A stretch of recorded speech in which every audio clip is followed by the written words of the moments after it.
I also ended up watching The Wrecking Crew, and honestly, it's a pretty decent movie. The film stars Jason Momoa and Dave Bautista, so you can already imagine what that means. Big muscles completely taking over your screen. Movies like this are usually hard to ignore. So without wasting any more time, let's get started.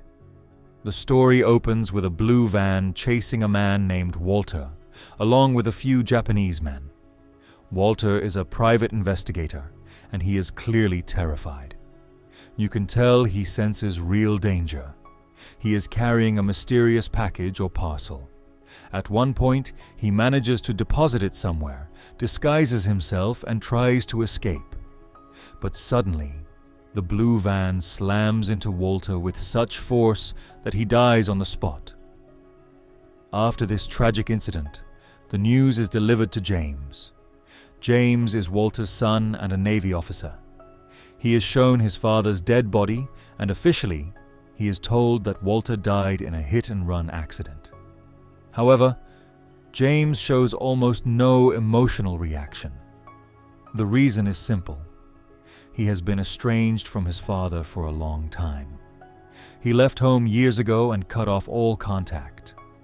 We then learn that James has another brother named Johnny. James and Johnny also have no relationship. Ever since leaving home, James hasn't stayed in touch with anyone in his family. But now, it's time to inform Johnny about the truth. Johnny lives in Oklahoma, and he deserves to know that their father has passed away. Johnny is a rough and tough guy. He is in love with a woman named Valentina. Unfortunately, he forgets her birthday, which makes Valentina furious, and she leaves him. At the same time, Johnny is a police officer who is currently suspended due to his aggressive behavior. He originally got his job through a quota system, as he was connected to the local mafia community. By the way, Walter was married twice. Johnny is the son from Walter's second marriage.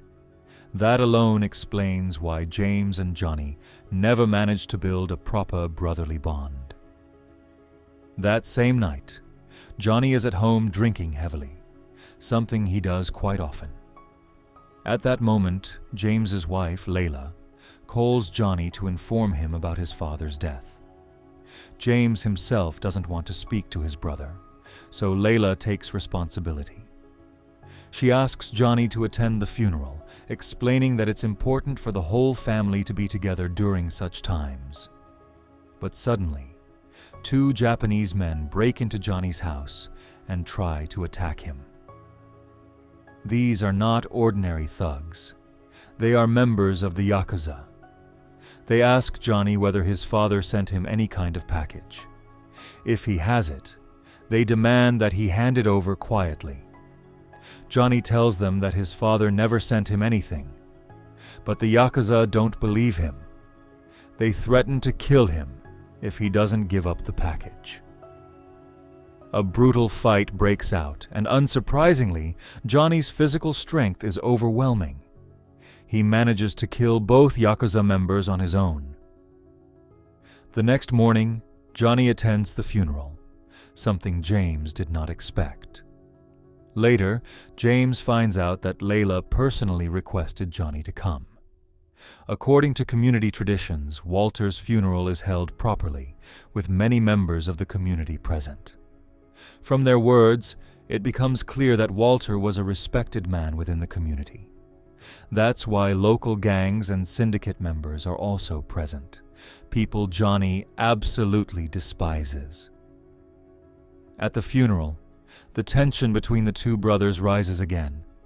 James is older and more mature, while Johnny remains rough and emotionally unstable, almost childish at times. Johnny believes that James hates him. To Johnny, the reason is obvious. Their father left James's mother and married Johnny's mother. Because of that, Johnny assumes James hates the entire family, including him. But James makes it clear that he doesn't feel that way at all. Later, during dinner, their argument escalates further. Present at the table are James's children, the local governor Peter, and a woman named Palakiko, a representative of the community. Because Walter had strong ties with this community, they treat James and Johnny like members of their own family. At this point, Johnny declares that he wants to find his father's killer. James disagrees, saying that it wasn't murder. It was simply a hit-and-run accident. But Johnny is absolutely certain that his father was murdered. He explains that the night before, 2 Yakuza members attacked him at his home. Clearly, Walter was involved in something dangerous, something they were desperately trying to retrieve. James wants no part in any trouble. He knows Johnny's reputation. Wherever Johnny goes, chaos follows.